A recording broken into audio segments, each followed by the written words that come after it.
हिंदवी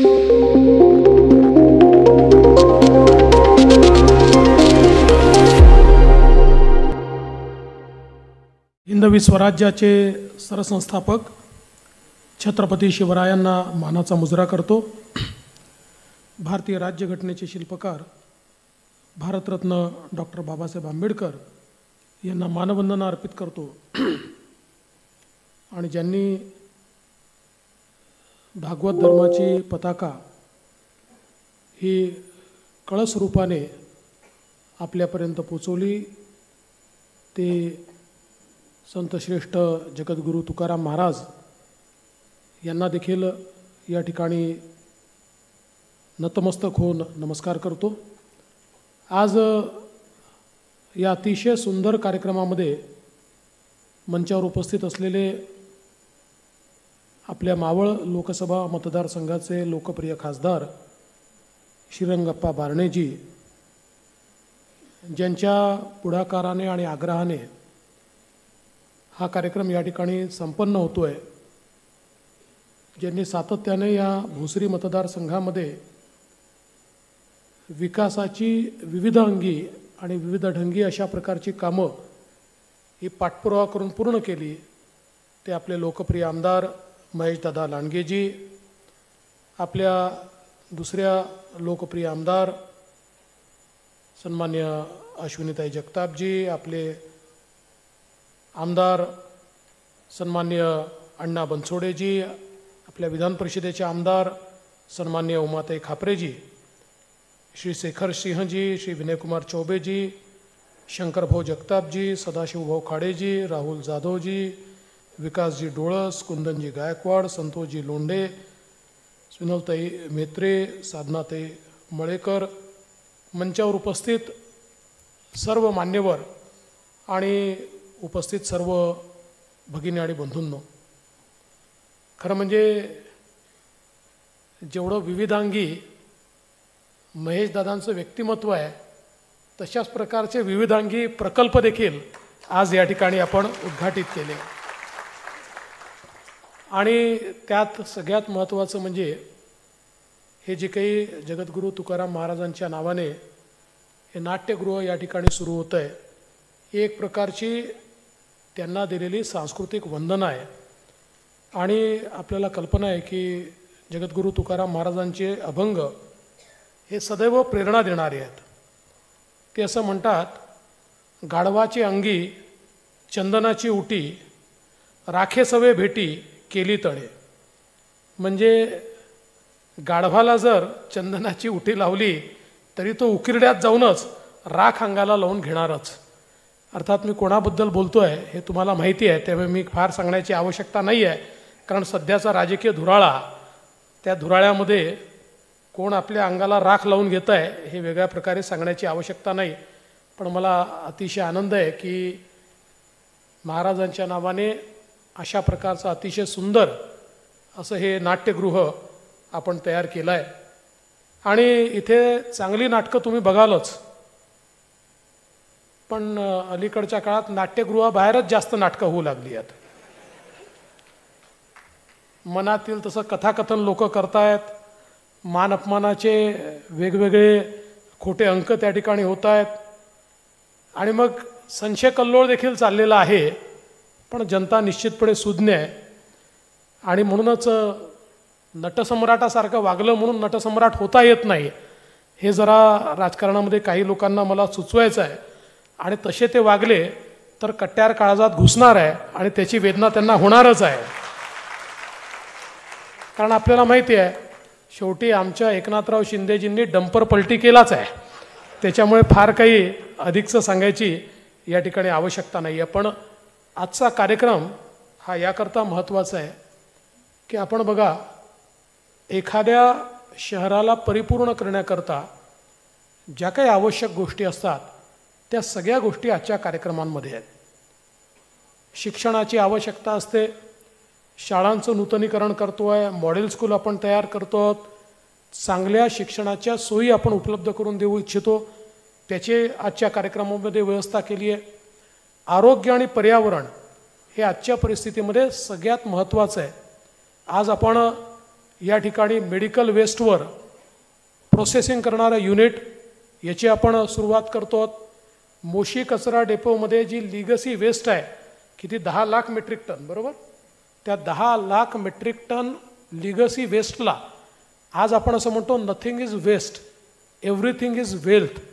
ही जी वेस्ट तुमचं सगळ्यांचं आरोग्य खराब करते आहे, त्या वेस्टला वेल्थमध्ये कन्वर्ट करून त्याच्यातनं आपण ऊर्जा निर्मिती करता वेगवेगळ्या प्रकारच्या व्यवस्था उभ्या करणार आहोत. त्यातनं आपण वेगवेगळे प्रॉडक्ट्स तयार करणार आहोत आणि त्यातनं आपली जमीन ही आपण बायोमायनिंगच्या माध्यमातून रिक्लेम करणार आहोत. म्हणजे ज्या वेस्टनी, ज्या कचऱ्याने तुमचं आरोग्य खराब केलं, इंद्रायणीचं आरोग्य खराब केलं, ती वेस्ट ही पूर्णपणे वेल्थमध्ये कन्वर्ट होणार आहे आणि अतिशय चांगलं त्या ठिकाणी जागा ही तयार होणार आहे. मला आपल्याला सांगितलं पाहिजे की नागपूरमध्ये आम्ही बायोमायनिंग करून जी जागा रिक्लेम केली त्याच्यावर अतिशय सुंदर अशी सिम्बायोसिस इन्स्टिट्यूट आम्ही सुरू केलेली आहे आणि आता त्याच्यावर दुसरी नरसी मुंजीची इन्स्टिट्यूट देखील आम्ही सुरू करतो आहोत. त्यामुळे यातनं खूप मोठ्या प्रमाणात आपल्याला त्याचा फायदा मिळणार आहे.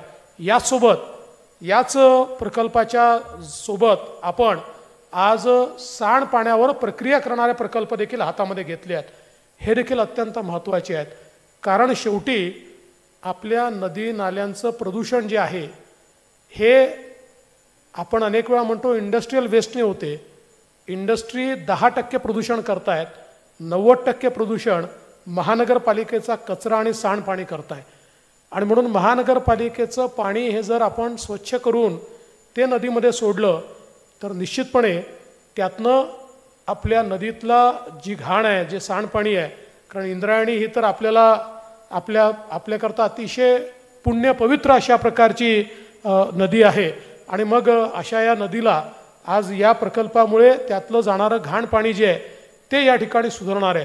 आणि आम्ही महाराष्ट्रामध्ये हा निर्णय देखील केला आहे की सांडपाणी हे आता नदी नाल्यांमध्ये थेट सोडता येणार नाही, त्याच्यावर प्रक्रिया ही करावी लागेल. आणि आपला तर प्रयत्न असा आहे, आज आपण बघतो की मोठ्या प्रमाणात जेव्हा शहरांचं विस्तारीकरण होतं तर शहरांमध्ये आणि शेतकऱ्यांमध्ये एक वाद तयार होतो की इरिगेशनचं पाणी की पिण्याचं पाणी. आणि आपण जसं पिण्याचं पाणी वाढवत जातो सिंचनाचं पाणी कमी होत जातं. पण आता आपला प्रयत्न असा आहे की हे सगळं जे स्वच्छ केलेलं पाणी आहे हे आपल्याला इरिगेशनला देता येईल, जेणेकरून आपण ज्यांचं पाणी घेतो आहे ते पाणी आपल्याला त्यांना परत देखील करता येईल. आणि अशा प्रकारचे सगळे प्रकल्प हे मोठ्या प्रमाणात आपण हातामध्ये घेतले आहेत आणि आज अशा प्रकल्पांची सुरुवात किंवा त्याचं भूमिपूजन हे आपण केलेलं आहे. पर्यावरणाच्या दृष्टीने देखील या ठिकाणी मोशी डेपोमध्ये जे काही व्यवस्था उभ्या केलेल्या आहेत, या कचऱ्याची दुर्गंधी आणि त्याचे पार्टिकल्स हे सगळे उडून आसपासचं जे पर्यावरण पूर्णपणे खराब करतात ते ठीक राहिलं पाहिजे, हवेची क्वालिटी चांगली राहिली पाहिजे, या दृष्टीने देखील यातमध्ये काम होणार आहे. आणि त्यासोबत आज आपण पाहतोय शहरांमध्ये प्रदूषण वाढतं आहे, रोगराई वाढते आहे, कारण इतकं पोल्युशन आपण करतो की त्यातनं आपल्या वाहनांमुळे जे काही कार्बन उत्सर्जन आपण करतो, विविध आपल्या उद्योगांमध्ये करतो, लोकांना आज वेगवेगळे रोग होत आहेत, श्वासाचे रोग होत आहेत, ब्रॉन्कायटिस सारखा रोग होतो आहे, सर्दी खोकला तर नियमितपणे लोकांना होतो आहे. आणि म्हणून आज जे काही आपण या ठिकाणी एअर प्युरिफायर्स जे लावलेले आहेत याच्यामुळे एअर क्वालिटी मेंटेन होण्याकरता अतिशय मोठा फायदा मिळणार आहे. आणि म्हणून शिक्षण असेल, आरोग्य असेल, या दोन्ही क्षेत्रामध्ये आजचा कार्यक्रम हा अतिशय महत्त्वाचा आहे. आणि त्यासोबत शिक्षण आरोग्यासोबत रोजगार हा देखील अत्यंत महत्त्वाचा आहे. आणि आज महिलांकरता विशेषतः इथले जेवढे आपले या शहरातले बचत गट आहेत, या बचत गटाला ट्रेनिंग देणं आणि त्यांना रोजगार उपलब्ध करून देणं, त्यांच्या जे काही ते तयार करतील त्या प्रॉडक्ट्सला मार्केट मिळवून देणं, अशा प्रकारचं एक अत्यंत चांगलं काम आपल्या माननीय प्रधानमंत्री मोदीजींनी आपल्या देशामध्ये शक्तिवंदना हा कार्यक्रम सुरू केला.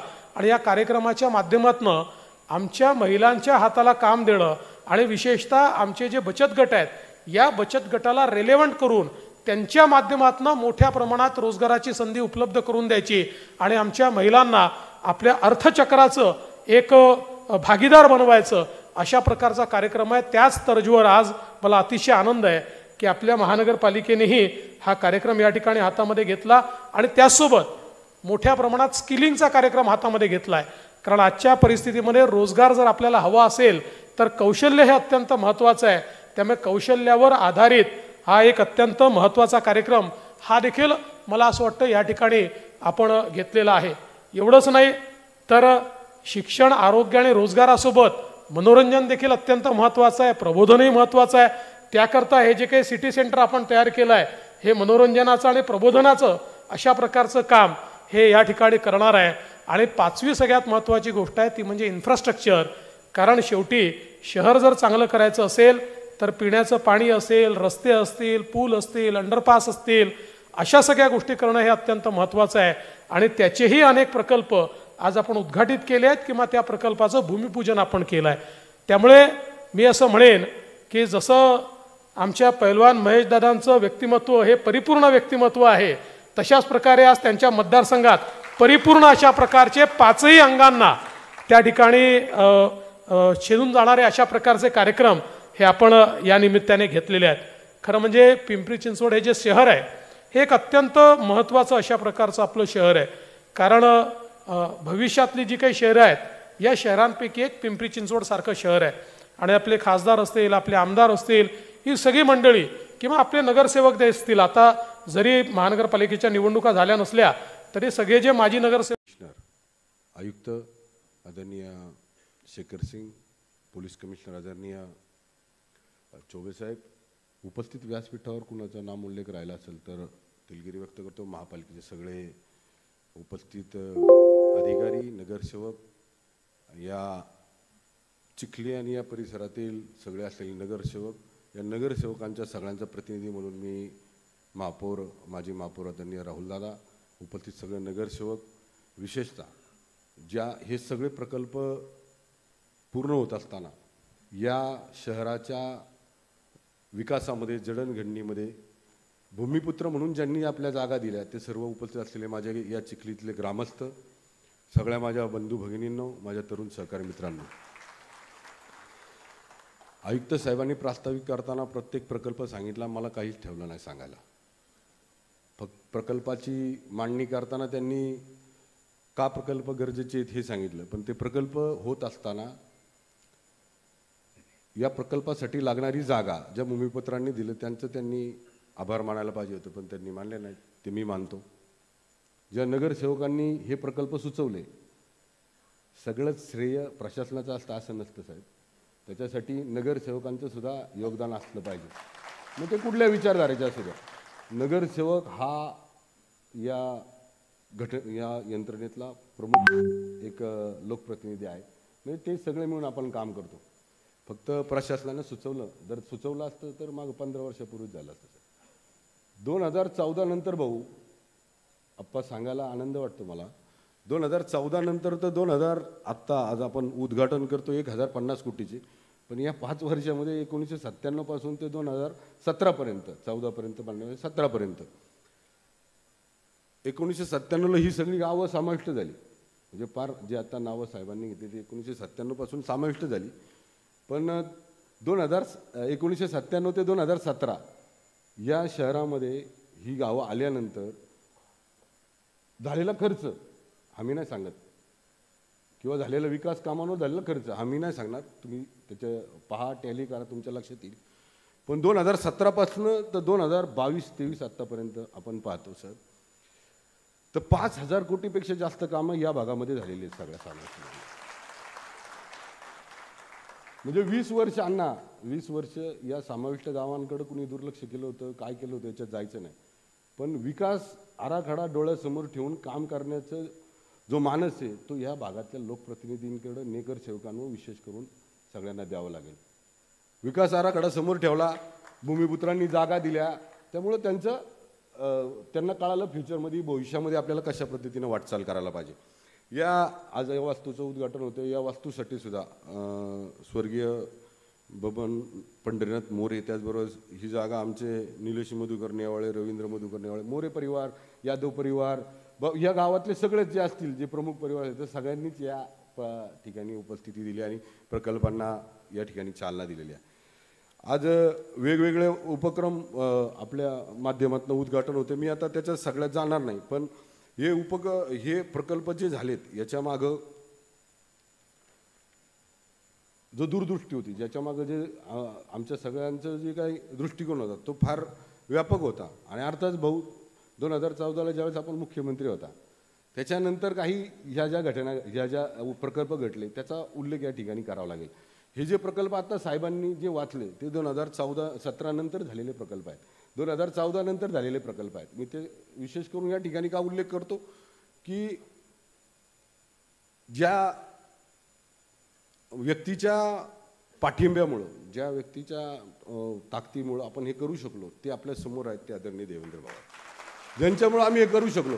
भाऊ, आपण 2014-15ला पहिल्यांदा मी आमदार झालो त्यावेळेस या शहरामध्ये कचरा डेपोच्या बाजूला आता हे 3 प्रकल्प केलेत आपण. वेस्ट टू एनर्जी केले, बायोमायनिंग केला, बायोगॅस केला. हे सगळे प्रकल्प जर झाले नसते, याचे आदेश सुद्धा तुमचे जे लक्षात घ्या, मी त्याचं सांगतो आयुक्त साहेब, त्याच्या मागची कारणं सांगतो. ह्या कचरा डेपोच्या बाजूला 500 यार्डमध्ये बफर झोन होता. हा बफर झोन कमी करावा अशी माझी मागणी होती. आणि ती मागणी मान्य करताना तुम्ही महापालिकेला काय सूचना केल्या, हा 100 मीटर आणतो मी आणि त्याच्यापेक्षाही कमी करतो, पण त्याच्यासाठी तुम्हाला काहीतरी करावं लागेल. आणि ते काय करायचं तर तुम्ही त्याच्यावर प्रकल्प, या कचऱ्यावर काहीतरी प्रकल्प केले पाहिजेत. आणि ते 1992 पासून तर 2017पर्यंत भाऊ इथं 12 लाख मेट्रिक टन कचरा हा फक्त डोंगर करून ठेवला होता, फक्त डम्पिंग करून ठेवला होता. याच्यावर कुठली प्रक्रिया नव्हती. इंद्रायणी नदी अस्वच्छ होत होती. त्याचं कारण एक हे सुद्धा आहे की या डम्पिंग केलेल्या डोंगरावर जेव्हा पाऊस पडायचा याच्यातनं जेव्हा जे पाणी बाहेर यायचं, नाल्यातनं नदीतला पोचायचं, ते सगळं यातलं पर्क्युलेशन केलेलं पाणी ते नदीला मिळत होतं. मग ज्यावेळेस तुम्ही बफर झोन कमी केला, 500 मीटरहून 100 मीटरवर आणला, त्यावेळेस तुम्ही काही सूचना केल्या होत्या महानगरपालिकेला आणि त्या सूचना पूर्ण आत्ता होत आहेत दादा. म्हणजे याच्या मागं सुद्धा आपलीच कल्पना आहे. आणि फक्त ह्या 100 ज्या झाल्या ना त्याच्यामध्ये जी अनधिकृत बांधकामं होत होती 500 मध्ये, ती अधिकृत सुद्धा आपल्यामुळे झाली. त्याच्यानंतर भाऊ मी आपल्याला अजून एक या निमित्तानं सांगू इच्छितो, हे पिंपरी चिंचवड शहर वाढलं. आपण नेहमी म्हणता, आम्ही त्याला म्हणत होतो स्मार्ट सिटी, आपण सगळे स्मार्ट सिटी, आपण फ्युचर सिटी म्हटलं होतं एकदा, माझ्या लक्षात आहे ते. फ्युचर सिटी का म्हटलं होता ते आज माझ्या लक्षात येतं. फ्युचरमध्ये या सिटीमध्ये, या पिंपरी चिंचवड शहरामध्ये लोक का म्हणून राहायला येणार आणि का आवड राहणार या लोकांची, का या शहरामध्ये वाढ होणार, याच्यासाठी आपण फ्युचर सिटी म्हटलं होता. भाऊ तुम्ही 2014 नंतर आम्ही ज्यावेळेस लक्ष्मण भाऊ होते, मी लक्ष्मण भाऊंचं या ठिकाणी नाव घेतो, ज्यावेळेस या शहराची लोकसंख्या वाढली होती, ज्यावेळेस या लोकसंख्येला स्वतंत्र काहीतरी अस्तित्व असावं, पोलीस आयुक्तालय असावं, स्वतंत्र पोलीस आयुक्त असावं, याच्याकरता ज्यावेळेस आम्ही मागणी केली सभागृहामध्ये मागणी केली, आपण ती मान्य केली आणि आम्हाला स्वतंत्र पोलीस आयुक्तालय दिले. हे आमच्या पिंपरी चिंचवड शहराची वाढती लोकसंख्या बघून आपण केलेलं हे एक महत्त्वाचं काम आहे. हे पोलीस आयुक्तालय झाल्यानंतर आम्हाला पुण्याला जायची गरज कमी पडते. आता आम्हाला इथं बसून आयुक्तांबरोबर चर्चा करून, कमिशनरांबरोबर चर्चा करून आम्हाला इथल्या ज्या पण काही सुरक्षेच्या बाबतीतल्या हे असतील त्याच्यात चर्चा करता येतात. ह्या एक निमित्तानं मी आपल्याला या ठिकाणी सांगतो, हे शहर वाढत असताना शहरातल्या नागरिकांना लागणाऱ्या ज्या काही मूलभूत गरजा आहेत, मग डीपी प्लॅनच्या बाबतीत तर आपण विकास आराखड्याच्या बाबतीत तर बोललोच, पण शहरामध्ये वाढणाऱ्या लोकसंख्येला माझ्या माता भगिनी इथं आहेत, अनेक लोक लाईव्ह पण पाहत असतील. माझ्या या शहरामध्ये 2002 पासून मला वाटतं, म्हणजे त्याच्या आधीपासून आपण पवना धरणाचं एकच आपल्याला माध्यम होतं, पवना धरणाचं आपा, की ज्याच्यातनं आपण पिंपरी चिंचवड शहरासाठी पाणी घेत होतो. आणि त्यावेळेची लोकसंख्या मला वाटतं की काहीतरी 10-12 लाख असेल. आज शहर 30 लाखाच्या पुढे गेले तरी आम्ही पवना धरणावरच आहे. उद्या देवाच्या कृपेनं त्या पाऊस पवनाच्या त्या पाणलोट क्षेत्रामध्ये पडतो, धरण क्षेत्रामध्ये पडतो, म्हणून आम्हाला आता कसं तरी आम्ही पाणी आम्ही पुरवतो शहराला 1 दिवसाआड 2 दिवसाआड.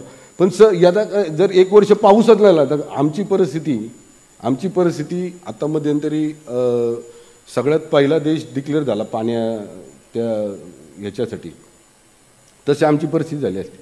पण आपण 2014 ते 2019च्या मध्ये आम्हाला आंध्रा आणि भामास्केडचं 268 MLT पाणी, आणि सांगायला याच्यापेक्षा जास्त अभिमान हा होतो, हे 268 MLT पाणी आपण देताना त्याच्यामध्ये स्पेसिफिक उल्लेख असा केला आहे तळवडे, चिखली, मुळशी, डुडुळगाव आणि चरवली या 5 गावांसाठीच हे पाणी आहे.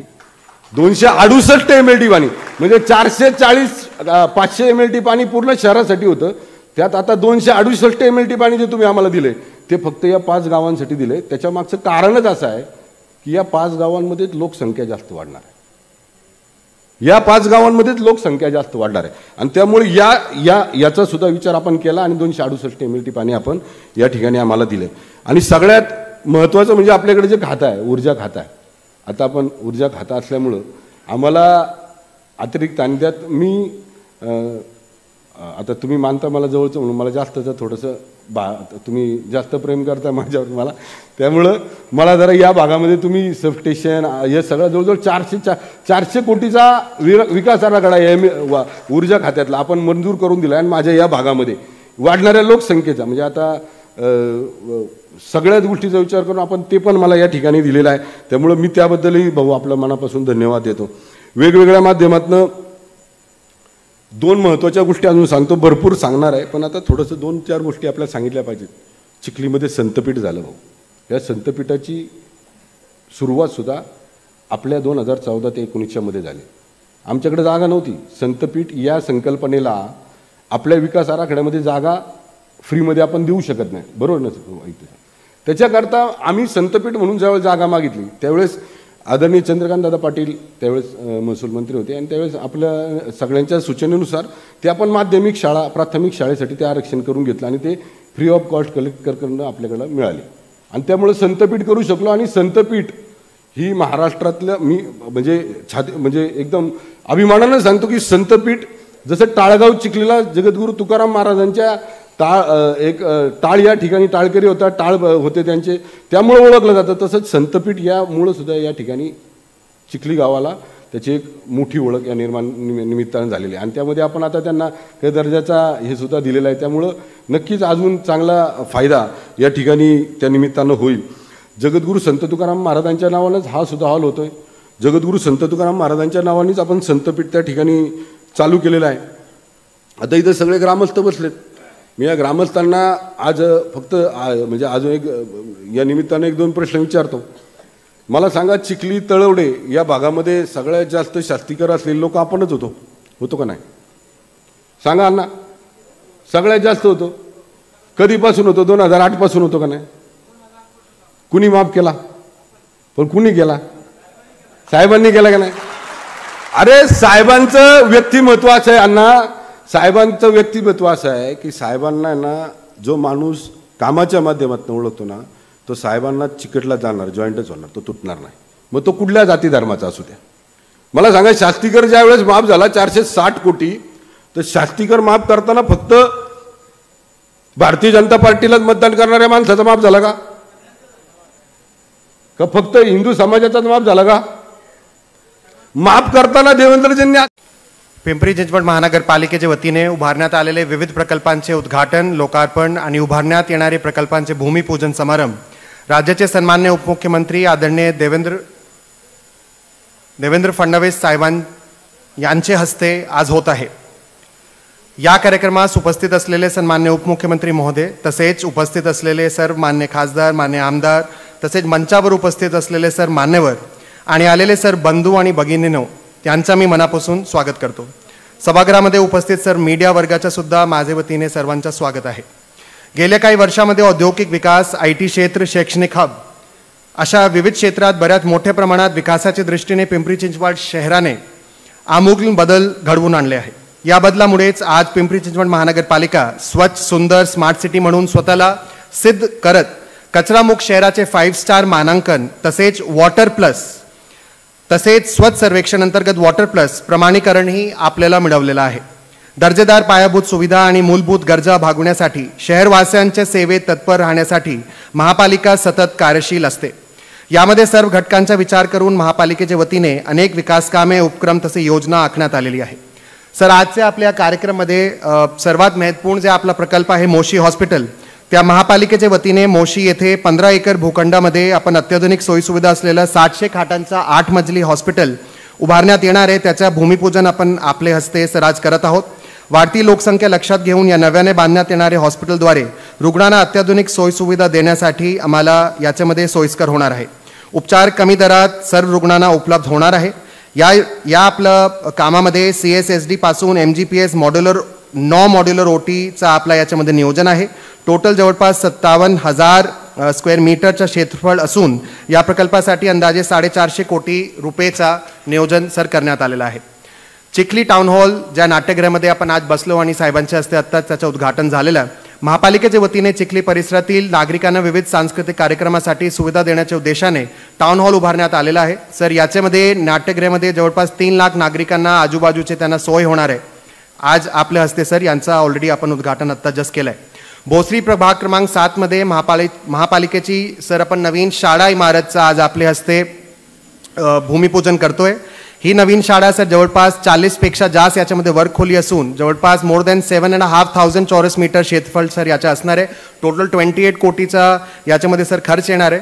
सर याच्या व्यतिरिक्त आपण जवळपास 68 शाळांना सर PCMC पब्लिक स्कूल म्हणून यावर्षी आपण त्यांना मॉडेल शाळामध्ये सर कन्वर्ट करतोय. मागच्या वर्षी आपण असा 37 शाळांच्या संदर्भातला मॉडेल शाळामध्ये सर त्यांना कन्वर्ट ऑलरेडी केलेला आहे.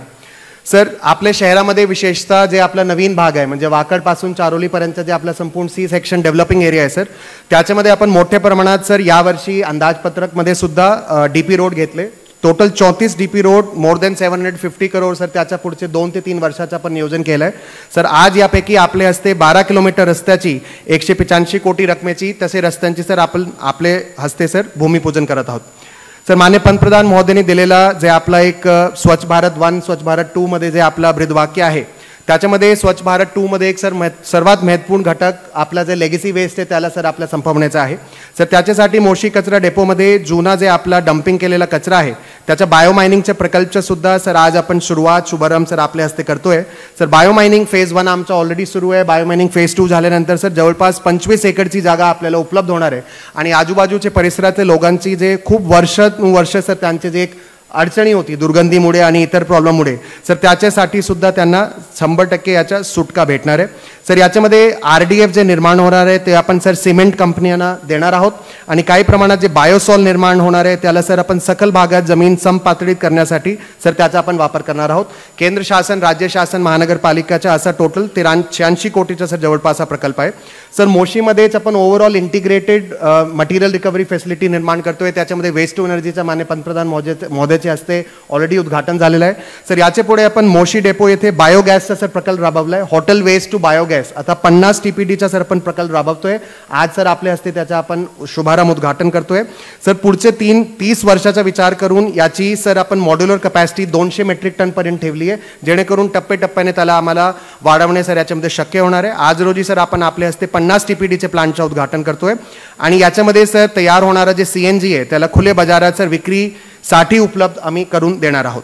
सर याच्या व्यतिरिक्त चिखली येथे जाधववाडीमध्ये सर आपण ETPचं निर्माण केलं आहे. सर खूप वर्षापासून कुदलवाडी नाल्यामधून जाणारं जे आपलं दूषित पाणी होतं विशेषतः जे काही रासायनिक आणि इतर वेगवेगळे लिगल इंडस्ट्रीजचा जे आपला सर आउटफ्लो होता सर त्याला थांबवण्यासाठी सर ETPचं आम्ही नियोजन करून सर तो तयार आहे. आज आपण आपल्या हस्ते त्याचं सर लोकार्पण करत आहोत आणि सर याच्याद्वारे सर इंद्रायणी नदीमध्ये मिसळणारा जे आपला दूषित पाणी होता सर तो आपण थांबवण्यामध्ये सर सक्सेसफुल होणार आहोत. याच्यासाठी सर पाण्याचा पुनर्वापर करण्यासाठी 5 मिनिटात टँकर भरू शकतोय सर असा सुद्धा आम्ही त्या ठिकाणी सर नियोजन करत आहोत. सर त्याच धर्तीवर भोसरी पंपिंग स्टेशनला सुद्धा आपण त्या ठिकाणी STP क्रिएट करतोय. जवळपास 70 दशलक्ष लिटर प्रतिदिन क्षमतेचा मैला शुद्धीकरण प्रकल्प सर उभारण्यात आलेला आहे आणि आपण आपले हस्ते सर त्याचं आज उद्घाटन करत आहोत. सर राष्ट्रीय स्वच्छ हवा कार्यक्रममध्ये NCAP प्रोग्राममध्ये sir air purification system dry mist based fountain system stationary fog cannon dust separation system असा वेगवेगळे ठिकाण आपल्या शहरामध्ये बसवण्यात आलेलं आहे. जवळपास 25 लाखाची आपली जे पॉप्युलेशन आहे आणि औद्योगिकरण बघता सर याच्या कारणामुळे प्रदूषकांची आपली थोडा काही प्रमाणात वाढ झाली. तर या आपल्या सर्व NCAPमध्ये असलेले जे काही आपला प्रकल्प आहे सर त्याच्यामध्ये डेफिनेटली प्रदूषणची पातळीमध्ये 100% कमी होणार आहे. जवळपास 24 कोटीचा संपूर्ण प्रकल्प आहे ज्याच्यामध्ये सर वेगवेगळे घटक आहे. सर आज आपल्या हस्ते आपण त्याचा लोकार्पण करत आहोत. सक्षमा म्हणून सर आपण एक प्रकल्प सुरुवात केला आहे ज्याच्यामध्ये बचत गटांची आपण सर बांधणी करणार आहोत. आता सर रिसेंटली पंतप्रधान महोदयाने सुद्धा बचत गटांच्यावर भरपूर भर दिलेला आहे. त्याच्यामध्ये पुढचे 5 वर्षामध्ये जवळपास 5,000 महिला बचत गटांचा सर आपण बळकट करतोय. त्याच्यासाठी सर एक प्रोजेक्ट मॉनिटरिंग युनिट टाटा स्ट्राईपच्या सोबत सर आपण एस्टॅब्लिश करतोय. त्याच्यामध्ये जवळपास 250 क्लस्टर आणि 8 झोनल स्तरीय फेडरेशन. सर असा अर्बन एरियाजमध्ये होत नाही, रुरल एरियामध्ये नेहमी असतो, पण आपण तो झोन स्तरावरची फेडरेशन आणि क्लस्टर स्तरावरची फेडरेशन सुद्धा याच्यामध्ये क्रिएट करणार आहे. सर एक मला सांगायला आपल्याला अभिमान होतोय की या